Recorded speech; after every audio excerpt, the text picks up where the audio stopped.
So now let's understand what is this object oriented programming. Now when we think about this object oriented programming, हमें सोचना है कि हम लोग programming में क्या करते हैं, what we do.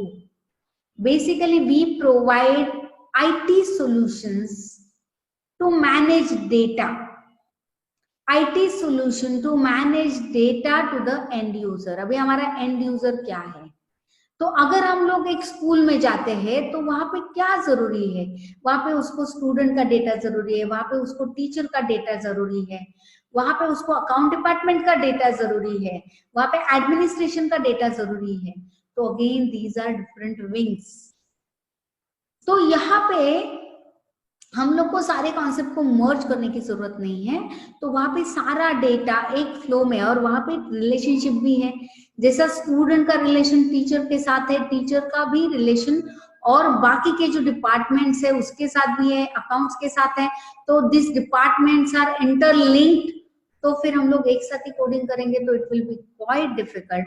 तो you can consider that student is one entity which is real world, teacher is one entity which is real world, then accounts is the real world entity, one department is a real world entity even if it is abstract, then administration department is another entity, again it can be abstract, but here different entities are there और वो हर एक का functionality अलग है. उसमें जो भी variable values को प्रोसेस करना है दैट इज ऑल्सो डिफरेंट.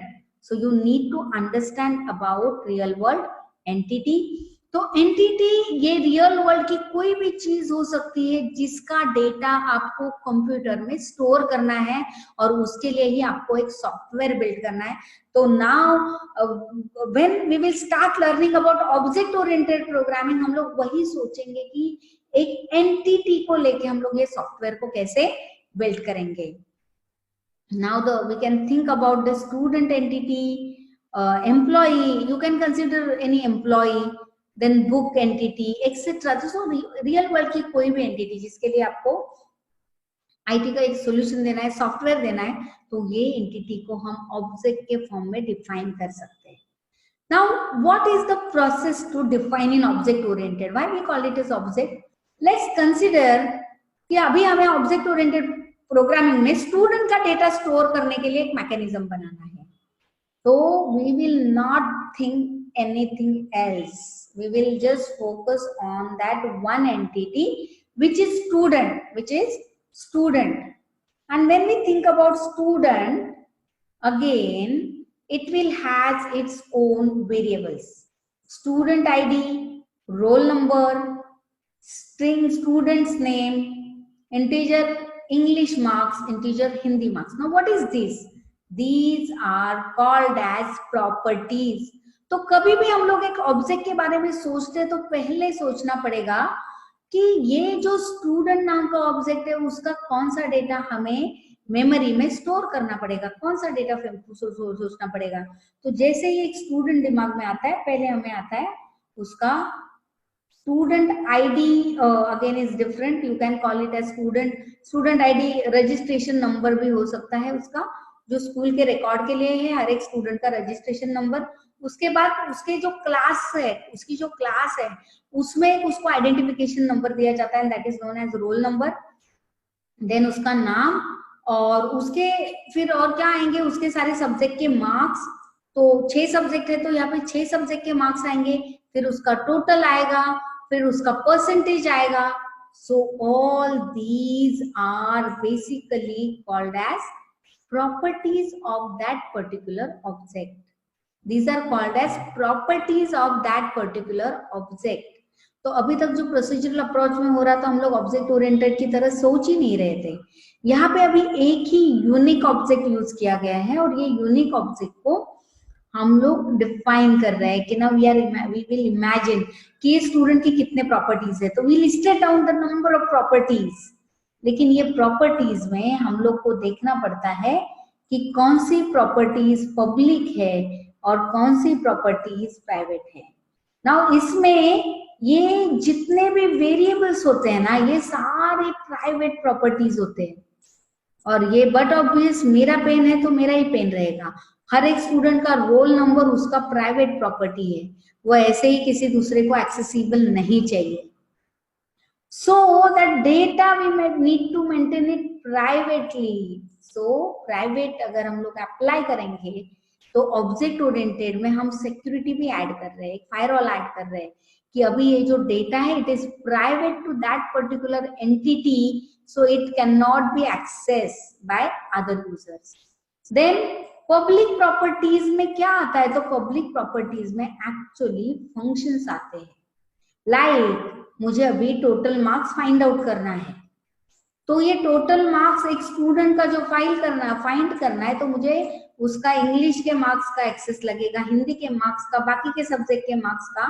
तो those marks can be sent, देखो डायरेक्टली एक्सेस नहीं होगा, ये मार्क्स एज अ पैरामीटर दे सकते हैं या यूजर से ले सकते हैं, लेकिन ये फंक्शन है, ये जो फंक्शन है ये क्या होगी, तो पब्लिक होगी। ये जो फंक्शन है that will be defined as public, क्योंकि ये जो एंटिटी है उसको एक्सटर्नल लोग डायरेक्टली उसके वैल्यूज को एक्सेस नहीं कर सकते, तो उसके साथ जो कम्युनिकेशन मैसेज पासिंग के लिए जो भी प्रोसीजर डिफाइन किया गया है, मतलब फंक्शन डिफाइन किया गया है, वही उसको कॉल कर सकता है।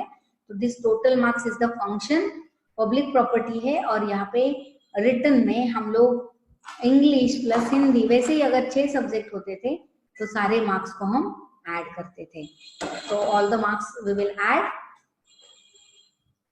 सो दैट डेटा, तो ये जो फंक्शंस है that will be public property. So you can see here that OOP is an approach to program organization and development that attempts to eliminate some of the pitfalls of conventional programming. अभी तक जो procedural programming के जो pitfalls है, कुछ loopholes है, वो overcome करने के लिए object oriented help करता है। And that the most unique thing is that we are basically developing programming logic around one particular entity. So it becomes very easy, and again we can create a relationship between different entities. जैसे हमने student देखा, teacher देखा, book book देखा, तो they have its own relationship, तो वो relationship को भी हम कनेक्ट कर सकते हैं। तो let's move on to the procedural oriented approach. So this is conventional programming language using like COBOL and Fortran. This is viewed as sequence. Now procedural में हमने देखा है कि sequence of things होता है, और मेन हमारा प्राइमरी फोकस जो होता है वो फंक्शंस में होता है। तो लिस्ट ऑफ इंस्ट्रक्शन हमें सिक्वेंशियली लिखने पड़ते हैं, और अलग अलग टास्क जो प्रोसीजर्स है उनको हम लोग कॉल करेंगे, which are known as functions. वही इसका जो स्ट्रक्चर देखोगे तो मेन प्रोग्राम में हम लोग actually use to define multiple procedures which are known as function, और फिर मेन भी कोई फंक्शंस को कॉल कर सकता है, एक फंक्शन दूसरे फंक्शन को कॉल कर सकती है, and data can flow between one function to another function. So this is the procedural oriented. लेकिन यहाँ पे मेन प्रोग्राम से सब डेटा का एक्सेस है, लेकिन वही हमने एक्चुअली प्रोसीजरल ओरिएंटेड में जो डेटा है उसका रिलेशनशिप हमने रेस्ट्रिक्ट किया है। सो this is procedural oriented still. So function 1 का लोकल डेटा खुद का रहेगा, लेकिन उसको ग्लोबल डेटा के भी एक्सेस रहेगा। So function 1, 2, 3 will have global data access, और उसके साथ उसका खुद का एक लोकल डेटा भी हो सकता है जिसका एक्सेस फिर लोकली होगा। लोकल डेटा अगर फंक्शन 1 का है तो फंक्शन 1 ही एक्सेस कर सकता है, लोकल डेटा अगर 2 का है तो फिर local data can be access by only function 2, लेकिन global data can flow between all the functions as per requirement. तो this is the emphasis basically कि हम लोग अल्गोरिथम के फॉर्म में उसको डिफाइन करते थे कि कैसे होगा। लार्ज प्रोग्राम को हम छोटे छोटे प्रोग्राम्स में डिवाइड करते थे by using the concept called as function, और most of the functions actually global data को डायरेक्टली एक्सेस कर सकते थे।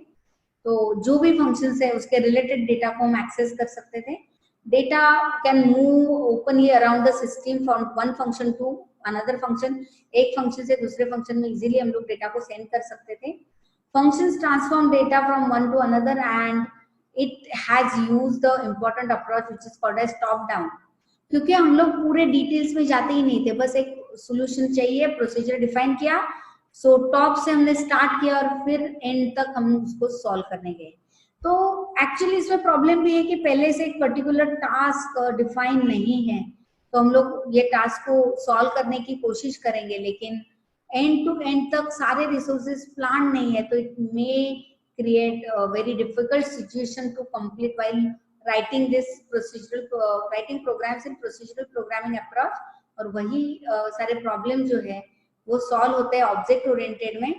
सबसे मेन कॉन्सेप्ट यहाँ पे यूज किया गया है कि फंक्शन ओरिएंटेड प्रोसीजर यूज किए जाते थे। ऑब्जेक्ट ओरिएंटेड में वो प्रोसीजर का एब्स्ट्रैक्शन किया जाता था, मतलब फंक्शन हम पहले से डिफाइन करके रखते थे, बाद में जब भी चाहिए तो उसको यूज करते थे। तो पहले से डिफाइन करते हैं, मतलब उसको एब्स्ट्रैक्ट कॉन्सेप्ट में, मतलब जिसका इम्प्लीमेंटेशन अभी तक नहीं किया है वो एब्स्ट्रैक्ट फॉर्म में उसको डिफाइन करते हैं।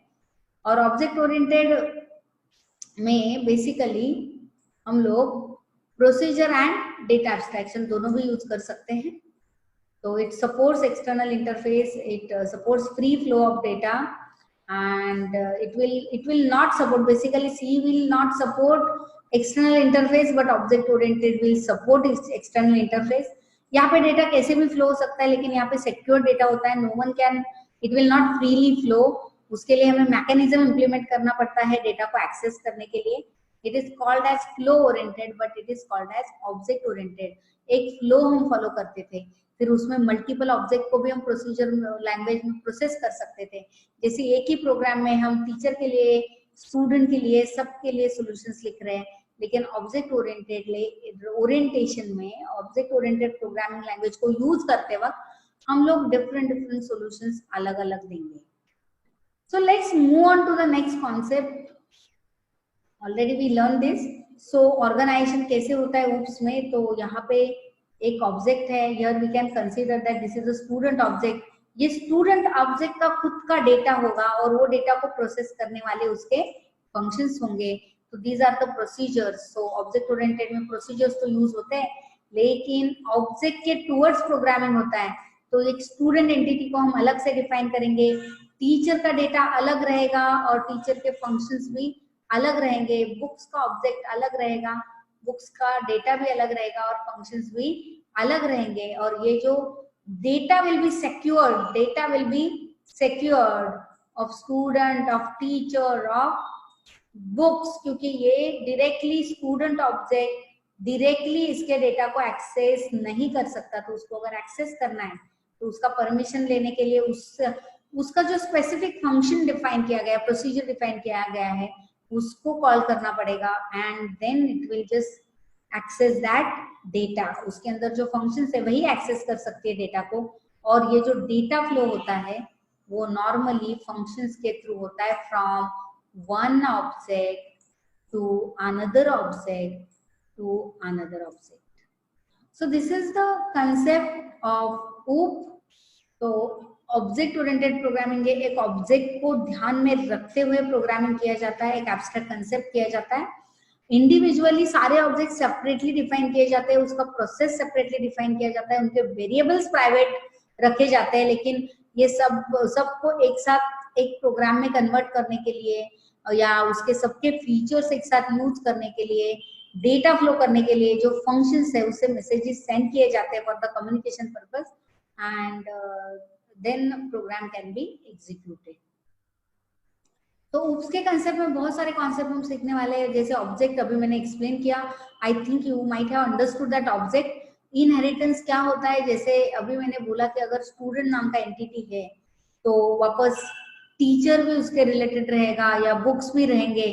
तो इनका रिलेशनशिप क्रिएट करने के लिए जो कॉन्सेप्ट यूज होता है that is known as inheritance. और दूसरा एक मैकेनिज्म है कि अलग अलग ऑब्जेक्ट्स होते हैं, उनका रिलेशनशिप बिल्ड करना पड़ता है। तो फिर इनहेरिटेंस का जो फीचर है, it gives flexibility to create that relationship. और दूसरा तो इम्पोर्टेंट कुछ ऐड भी करना है, आगे भी अगर रिलेशनशिप्स और भी ज्यादा एंटिटीज में एस्टेब्लिश हो रहे हैं तो it becomes really very easy with the help of inheritance to add different feature to the existing module. Polymorphism again the very important feature of this object oriented programming. वहां पे बहुत सारी complexities थी सी programming में, function लिखते वक्त ये solve हो जाती है, तो उसके ऊपर हम लोग आएंगे। Poly that means many forms में हम लोग एक ही चीज को हम अलग अलग तरीके से यूज कर सकते हैं. And this is again the very interesting and important feature. Yes, we can just pass messages by using the functions, and we can just create that entity blueprint. वो entity का blueprint create कर सकते हैं हम लोग, और entity के blueprint में हमारे वेरिएबल्स भी आएंगे, मतलब उसका डेटा भी आएगा और उसके फंक्शंस भी आएंगे. All together that is called as class. तो class is abstract concept of entity. वैसे ही बाइंडिंग में, मतलब कंपाइल करते हैं ना हम लोग कोड, तभी एक्चुअली अर्ली बाइंडिंग होता है, तो स्टैटिक बाइंडिंग भी बोलते हैं वहां पे.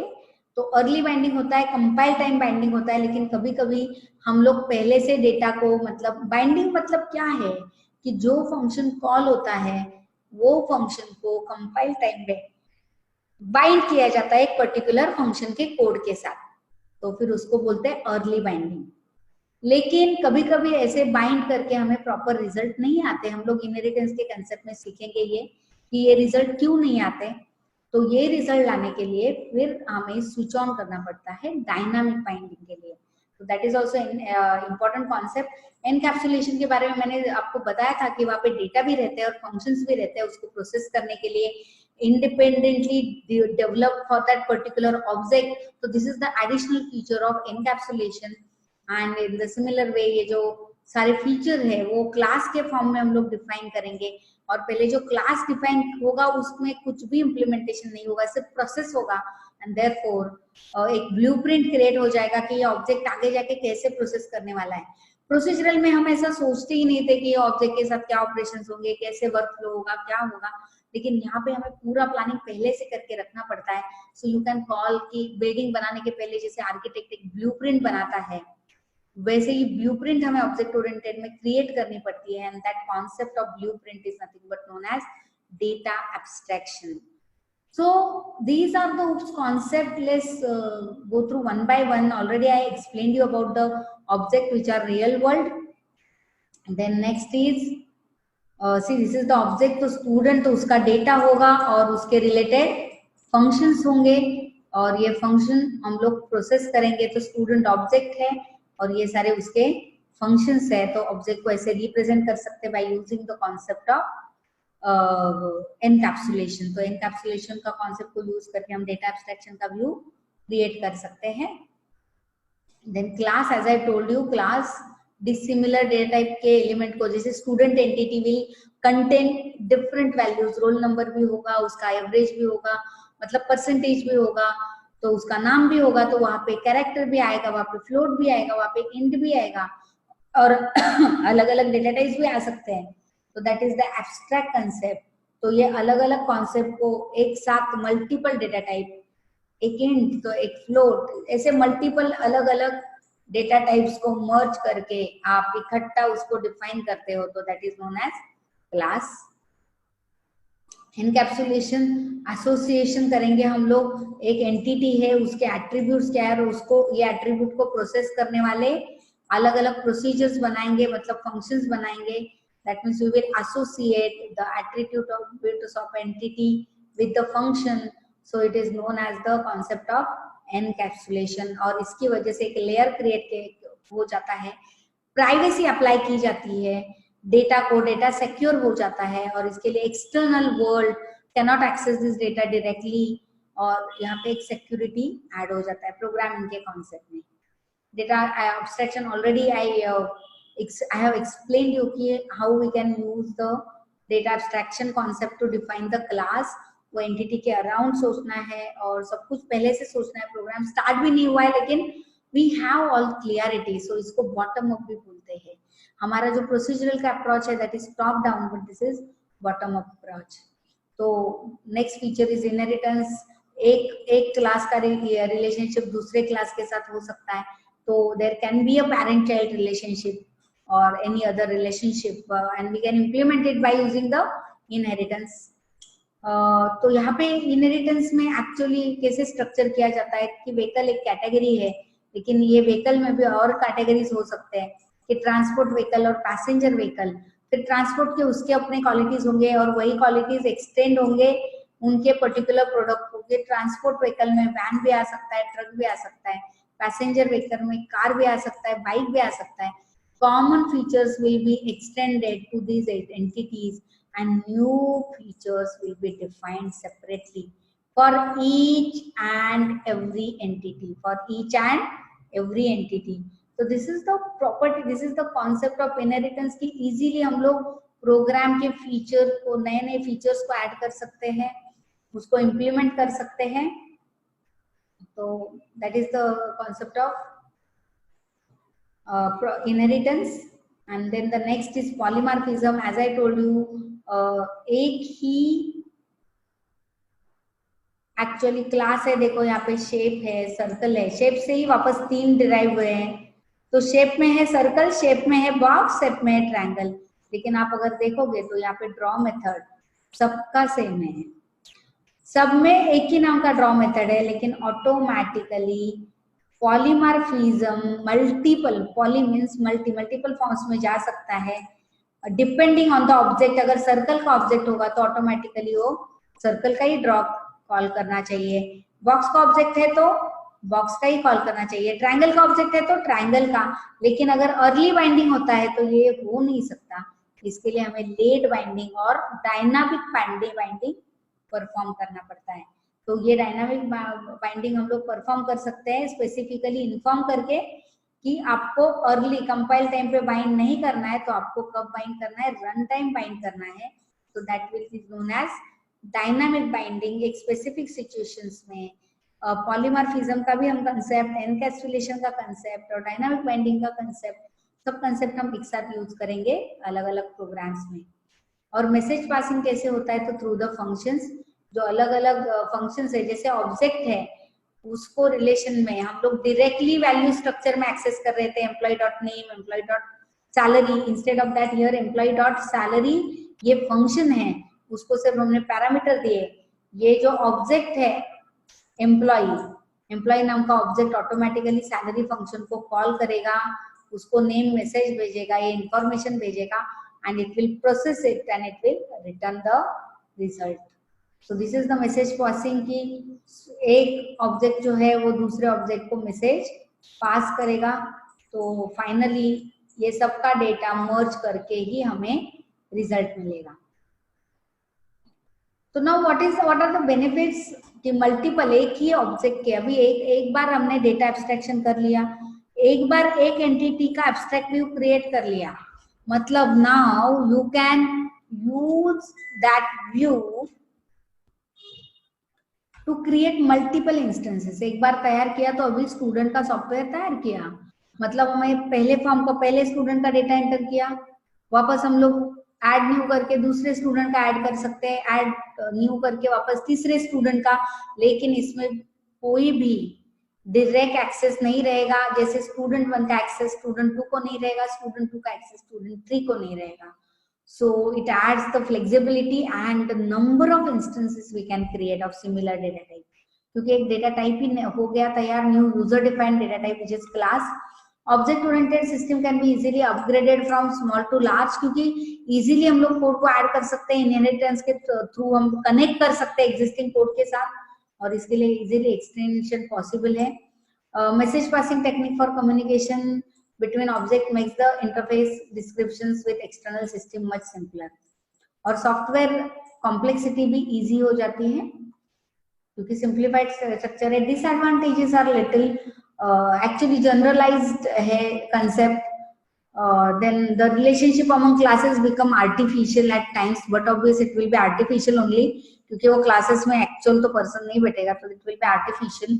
Oak paradigm design is tricky. Actually, instead of tricky, you can say that you need to think more. Bottom up approach है तो पहले से ही आपको हर एक एंटिटी के बारे में सोचना पड़ता है, ब्रेनस्टॉर्म करना पड़ता है कि ये एंटिटी का प्रोग्रामिंग मुझे कैसे करना चाहिए. One needs to do proper planning and proper design. तो ही आप प्रोग्रामर बन सकते हो ऑब्जेक्ट ओरिएंटेड के. The program needs proper skills such as design skill, programming skill and thinking. Thinking is plays very important role here. अगर आप सोचोगे नहीं तो फिर आप अच्छे प्रोग्राम्स इसमें लिख नहीं पाओगे. So I think you have understood how much interesting is the object oriented programming. So that's it for today, students. See you in next lecture. And again, we started with a very interesting journey of object oriented programming. So that's it for today. Thank you so much.